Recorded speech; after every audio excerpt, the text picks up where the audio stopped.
हर हर महादेव दोस्तों, स्वागत है आपका हमारे YouTube चैनल पर। आज की वीडियो में हम सुनेंगे शिव महापुराण श्री रुद्र संहिता पंचम खंड का 6वां अध्याय, त्रिपुर सहित उनके स्वामियों के वध की प्रार्थना। व्यास जी ने पूछा, हे संत कुमार जी, अब उन त्रिपुर स्वामियों की बुद्धि उनकी प्रजा सहित मोहित हो गई थी, तब क्या हुआ? कौन सी घटना घटी? प्रभु कृपा कर इस विषय में मेरे ज्ञान को बढ़ाइए।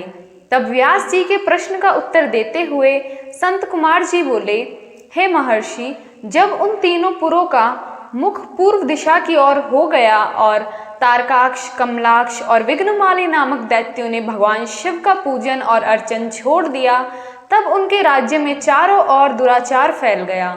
उस समय भगवान विष्णु और ब्रह्मा जी सभी देवताओं के साथ भगवान शिव की स्तुति करने कैलाश पर्वत पर गए। वहां पहुंचकर उन्होंने शिव जी को साष्टांग प्रणाम किया।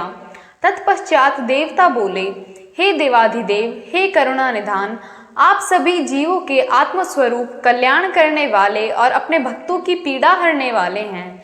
गले में नीला चिन्ह होने के कारण आप नीलकंठ कहलाते हैं। हम हाथ जोड़कर आपको प्रणाम करते हैं।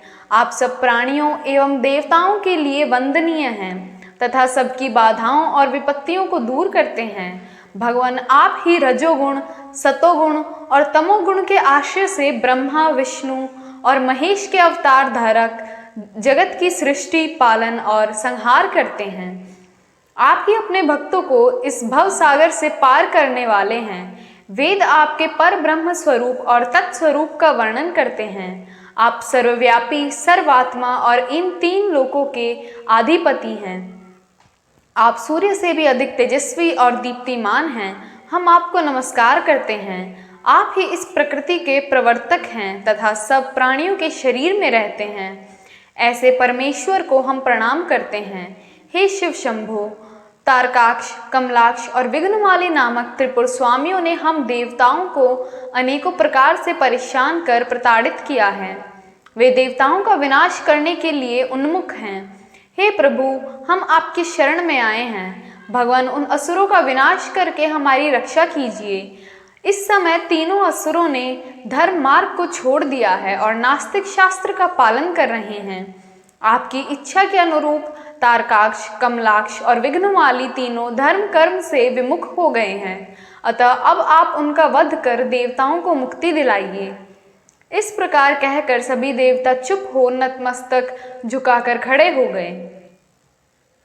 तब भगवान शिव बोले, हे देवताओं, तारकाक्ष, कमलाक्ष और विघ्नमाली तीनों ही यद्यपि धर्म से विमुख होकर धन, वैभव और ऐश्वर्य रूप में डूबकर सब कुछ भूल गए हैं, परंतु फिर भी वे मेरे असीम भक्त रहे हैं। जब भगवान विष्णु ने उन त्रिपुर स्वामियों को वहां की प्रजा के साथ मोहित कर धर्म कर्म से विमुख कर दिया है, तो वे स्वयं ही उनका वध क्यों नहीं कर देते? शिव जी के ये वचन सुनकर ब्रह्मा जी बोले, हे परमेश्वर, आप भक्त वत्सल हैं। पाप आपसे कोसों दूर भागता है। प्रभु, आपकी आज्ञा के बिना इस जगत में पता तक नहीं चलता। भगवान, आपकी इच्छा के अनुरूप ही विष्णु जी ने उन सबको मोहित कर पथभ्रष्ट किया है। अब आप उन त्रिपुर स्वामियों का वध करके इस जगत का उद्धार कीजिए। प्रभु, आप तो इस जगत का आधार हैं। हम सब आपके सेवक हैं और आपकी आज्ञा के अनुसार कार्य को पूरा करते हैं। आप सम्राट और हम सब आपकी प्रजा हैं। ब्रह्मा जी के इन वचनों को सुनकर भगवान शिव प्रसन्न होकर बोले, हे ब्रह्मा, आपने मुझे देवताओं का सम्राट कह रहे हैं, पर आप ऐसा कैसे कह सकते हैं, जबकि आप जानते हैं कि मेरे पास ना तो कोई दिव्य रथ है, ना ही कोई सारथी है। फिर भला मैं कैसे उन सर्व सुविधा संपन्न त्रिपुर स्वामियों को युद्ध में परास्त कर पाऊंगा? मेरे पास तो धनुष भी नहीं है जिससे मैं उन दैत्यों का वध कर सकूं। भगवान शिव के यह कहते ही सब देवता प्रसन्न हो गए। उन्होंने कहा कि प्रभु, यदि आप उनका वध करने के लिए तैयार हैं, तो हम सभी आपके लिए रथ तथा अन्य शस्त्र सामग्री का प्रबंध कर देंगे। ओम नमः शिवाय।